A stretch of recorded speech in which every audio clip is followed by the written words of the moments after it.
Despite the fact that the black majority of South Africa is the most economically active, black-owned businesses seem to be taking the smallest piece of the pie where profits are concerned. Thus, the birth of Brownsense. Join us over a cup of tea and some cake as Mzu shares more about this empowering platform.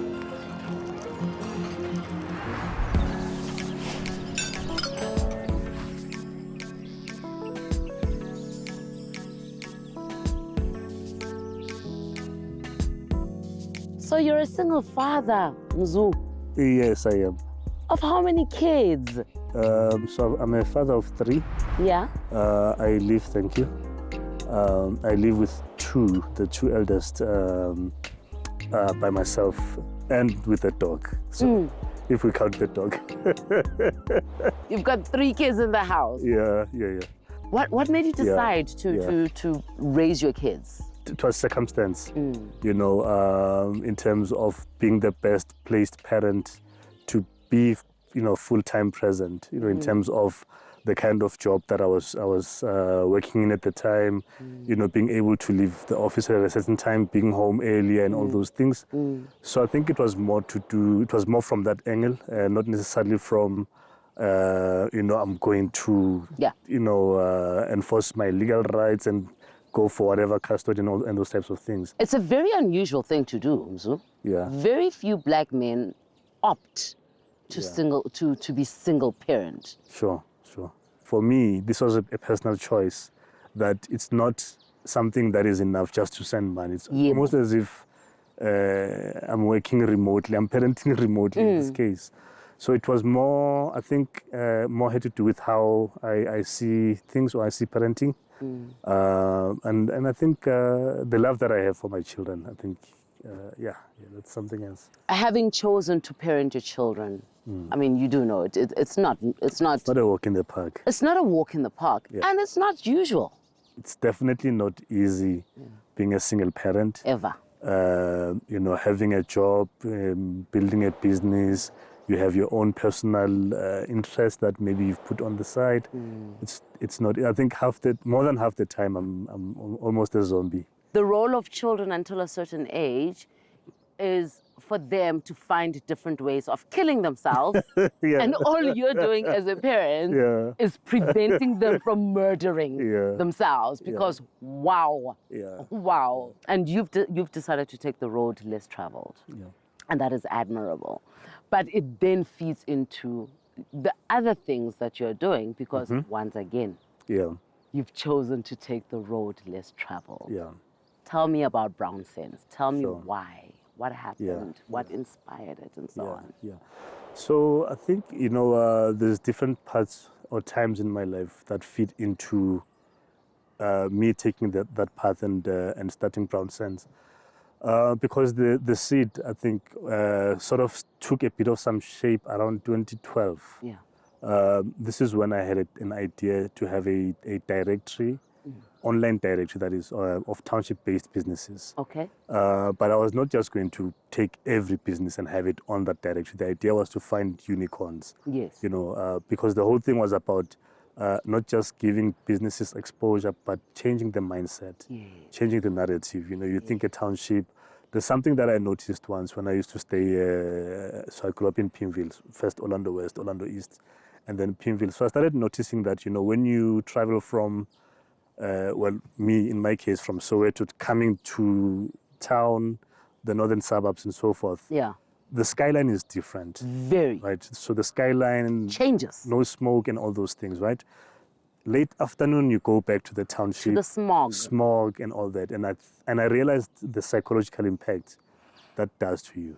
We assume that apartheid was just about putting us in those areas, but what we don't understand is there was an actual psychological breakdown that they were putting a group of people through by putting us there. So you spend 2 hours getting to work because you have to leave. And then you're going to spend another 2 hours in traffic going back into that skyline, into that environment. We don't know what we are up against. We just know abelungu abasifuni. There's a lot that has been done and placed in such a way that it discourages us. including your example when you touch on the traveling, the 2-hour back and forth. By the time you get home, ukhathele, you don't have any interest in doing anything productive. You're thinking, I need to get home, get something to eat, whichever that's hot on TV, go to bed. We never get to a point where we are deliberate and have an agenda to say, what is the agenda that we need to have to work our way out of this thing? Because I feel that once we understand what we are up against, then we know how to approach it. Yes. Do you understand? From a level of understanding. Yes. And then also have the paradigm shift that is needed in order. Because you need to shift your mind in order to get to that level. I did get to a point where, you know what, I realized that we need to have our own things, our own economy, our own retailers, manufacturers. Our children need to have toys and dolls that look like them. Why? Moya, at a supermarket, you look at the black doll and the tone near black is so scary. It's not like, there. I appetize, you know, it's not something that your child will pick. So I had a conversation with someone around, why don't we have a range of brown dolls? I deliberately use the term brown. And then maybe we can call it beautiful brown babies, triple B. And then talking about that concept, I think because now the whole brown thing was just a thing now in my mind. Yes. You know? I then, I think 2015 came up with the name Brownsense. Registered a domain for that. This is before the group was started on Facebook. Yes. How it led or came to be founded on Facebook was that, and it's so funny, one of my Facebook friends today listed this lady as one of, he's doing something like, you know, people who've done something controversial, or and he mentions Penny Sparrow in that post. Yes. And he says, you know, we need to thank her for the role she played to make a lot more of us more Pan-African. But for me, what it did, Penny Sparrow, was I typed a long post just before I hit submit, or I put the post through. I asked myself, what am I trying to achieve with this? You understand? What am I trying to intent? vent? Yeah. So I deleted my post. I wasn't posted all. Took that energy. Since I was on Facebook, I was like, Mzu, start a group on Facebook. Yes. So then that's how it started on Facebook. Yeah. You know, there was no brainstorming planning. no Kevangani. What do you guys think? What's the best platform or whatever? So that's how, and I think what we owe, thanks to Penny Sparrow. Thank you, Penny Sparrow, for awakening Mzu up, because now we have Brownsense. Yeah.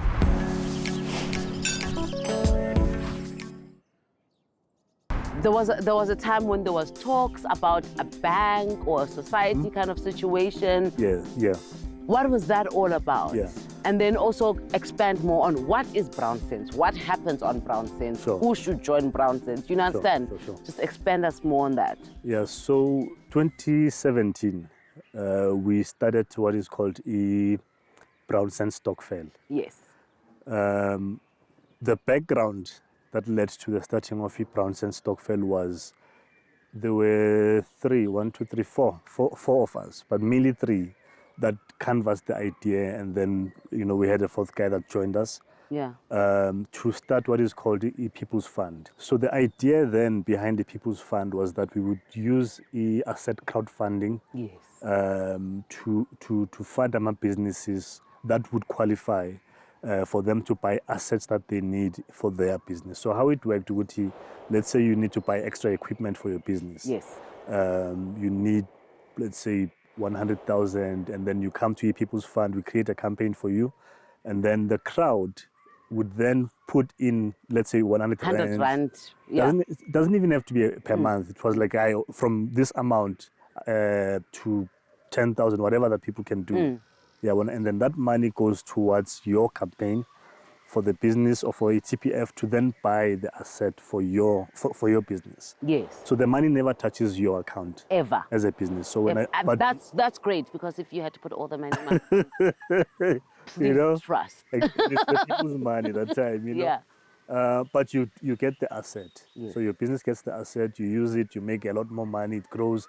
But now the people that helped you to get that asset get paid a royalty from you using that asset to generate an income for your business.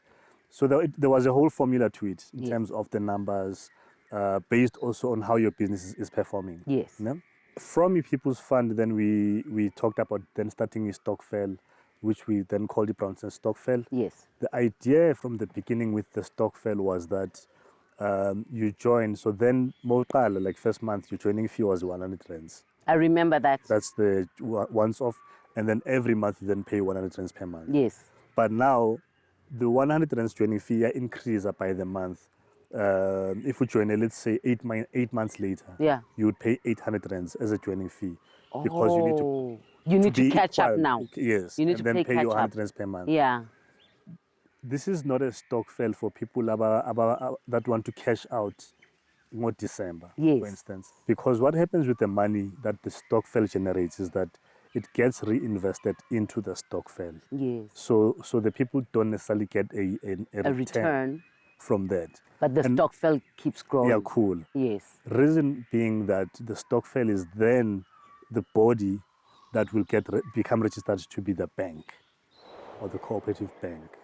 Do you understand? Yes. So then everyone that is a member in the stokvel, a member in good standing. Yes. And good standing means you're up to date. Then they become a shareholder in the cooperative bank. The beauty with the cooperatives is that sonke siyalingana, like majority shareholder and all that. So we all have one interest. Yes. As long as you are up to date with the payments, like I say, and all that. Yeah. But from day one, it's basically a good model of what we would call the people's bank. Yes. So that's where it is currently. Brownsense stokvel changed the name in, I think, 2018. Yeah. It changed to the People's Stokvel. Okay. Model, everything else the same. Cooperative bank. Yeah. You know, the processes. But there's still room for people to say, I also want to be part of this bank. Can people keep joining? Yes. Yes. As in forever and ever, perpetually? Because imagine, what if I would 20,000 a month? No, literally, like. So no. So the cap now say we're ceiling. Okay. So anyone who joins, it's 1,006. Okay. So I need to like, because there I'm like, Noni, I want to join, and then you're like, no, we want 20,000 rand because it's, you know. Yeah, and then now we bazotis bavalela ngaphandle. Yes. Yes. No, it's 1,006. No, ngizobe ngivalela ngaphandle because I haven't joined. I want to join. Still join. Yeah. And the beauty of the stokvel is that it runs on a platform called Stokvela, which provides transparency. So once you join, you have a profile with Stokvela. Yeah. You can download the app or access it via as a website where you can see, you even see Oh! Everyone's name. It is that transparent. Call it behind by 300 rands or whatever it is. Yes. You see when the money gets taken out. Yes. You get a notification even before.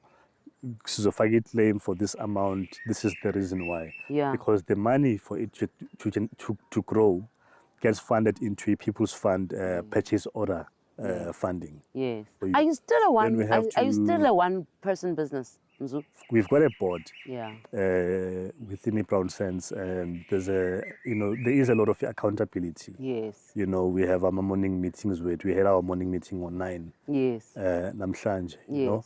Besides the board, there's also other people that are helping in the background. Yeah. Abanye as volunteers, but Abanye doing different things for the as volunteers. I mean, specifically for the group, for the posts. Yes. And there's a reason why we did it in such a way that they have to be vetted. Yeah. You know, because we've seen in other groups where you post, it just goes through. Anything, it's fair game. You understand that?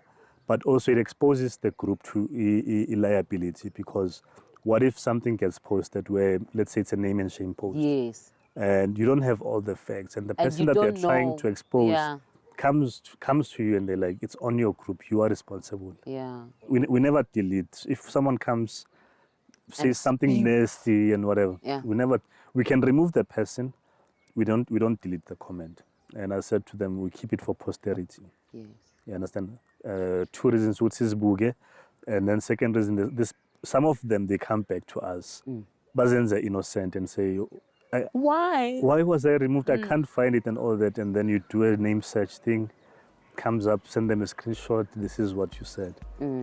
Because then you can show it as Circulating. Yes. No one ever comes at us and acknowledges what they were wrong. Yeah, they were shady. In fact, it was only one person who did that, Shem. It was like, I know what I did. And then I post I should have, that was a different conversation. Yeah.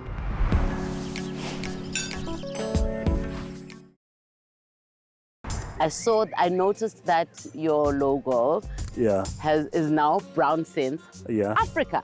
Yes. So it wasn't Brownsense Africa all the time. No, it wasn't. So I think so let me clarify. So the bigger group is still Brownsense. Yes.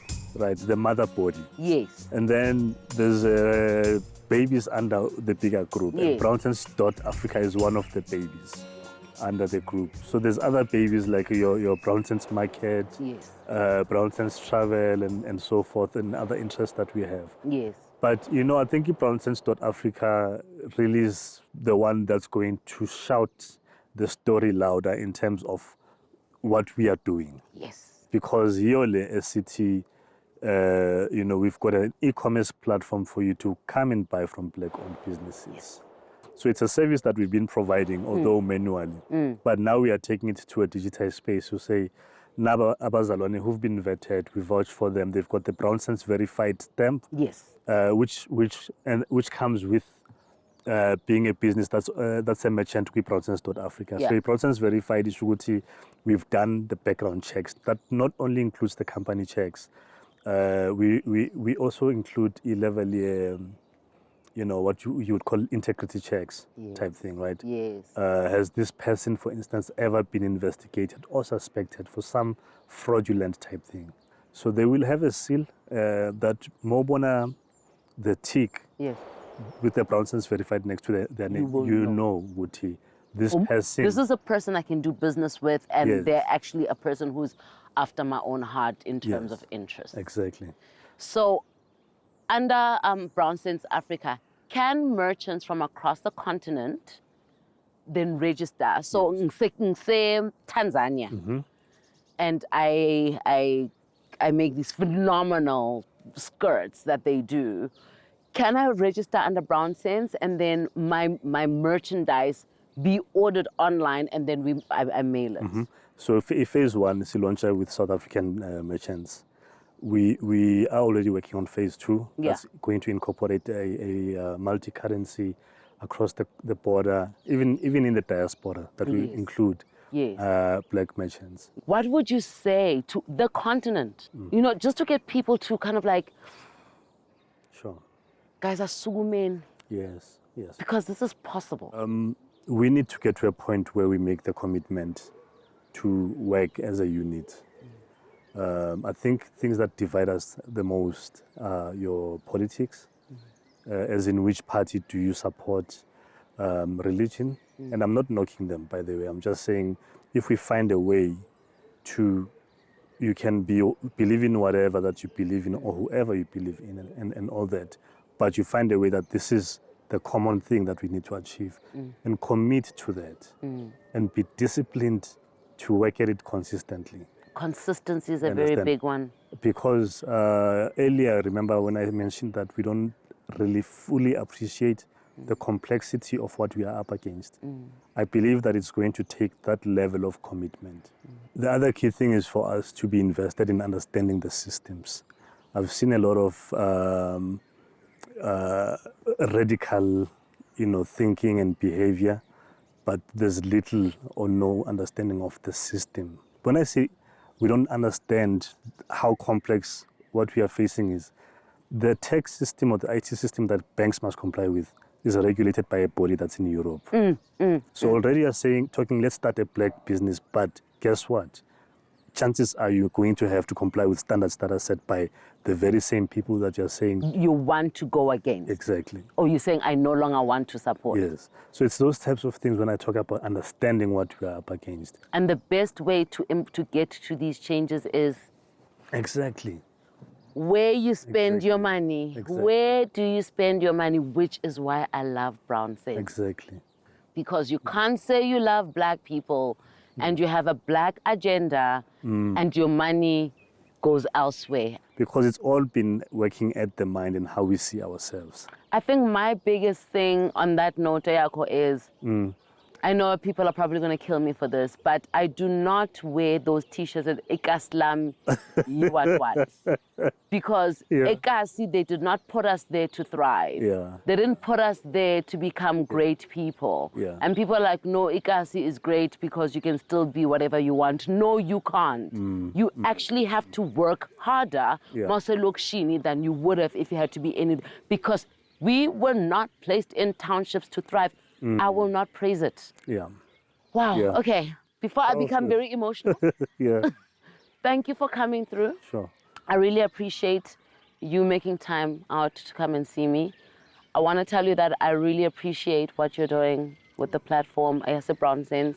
I really hope that we get to a point where we go back to the markets. I miss those. Hey. I miss those. And someone sent an email today asking how must she apply for the markets. Oh, just today, I was like, ish.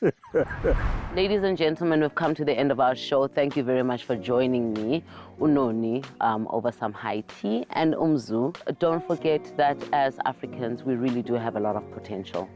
And it is up to us to literally build ourselves up and to have commitment to growing ourselves and to see a better world for our children. We just need to have the commitment. We must put our heads down.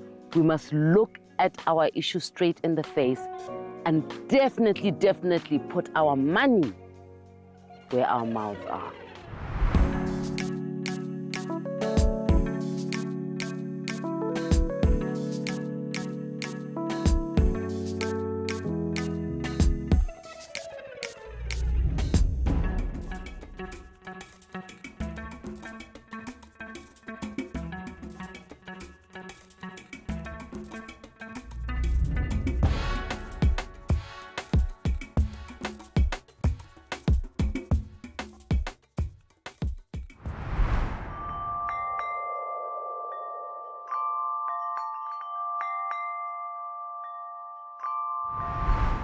High Tea with Noni, in association with Kericho Gold Tea, supplied by Love Tea Time.